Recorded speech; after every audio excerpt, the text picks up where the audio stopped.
I first started pulling when I was very young, to the point where I really don't even remember not pulling. And to be honest, a lot of my journey with Trichotillomania, I feel like you've been right there beside me the entire time, you know? Wow.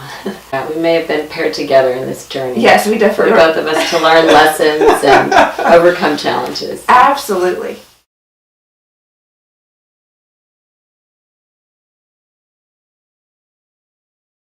Even my first therapist in elementary school,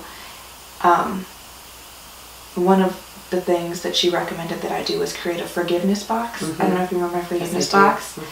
And at some point down the line, I eventually got pamphlets about trichotillomania and just general education things. And the first place that those things went were to my forgiveness box.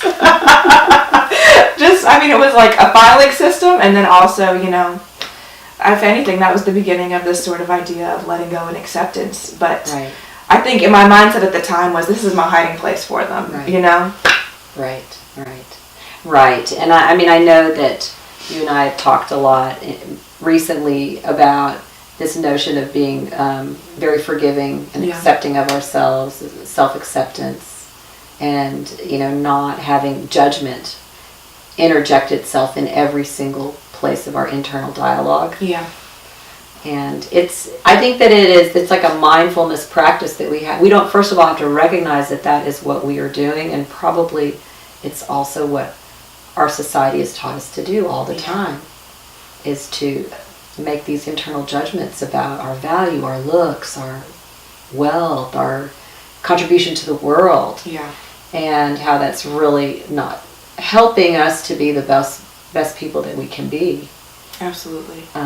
So I know that the notion of release is very important, and surrender, and I think that is something that you has just all of a sudden in the past few years made you so much more comfortable about who you are, and understanding that you have Trich, but Trich isn't you.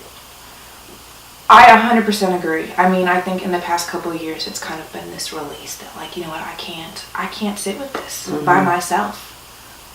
Well, or you couldn't do it with your legion of professionals either, and a mother who, and a father. No, there's not enough of everything. Just some things we just have to accept and move on. Yeah. For people to know that they don't have to have shame or constantly have to hide in the shadows. That's huge. Probably, within a few years, it's just going to be like anything else. It'll be like people having cochlear implants or other things that are visible, other disabilities that are visible. Yeah. Or not so not so visible. Absolutely. We recognize that now. People have invisible disabilities, but that doesn't mean that they need to have shame or hide or not be able to speak about their condition to represent what they need for themselves. So absolutely. Kudos, baby. Thank you, Mom. I definitely couldn't have done it without you.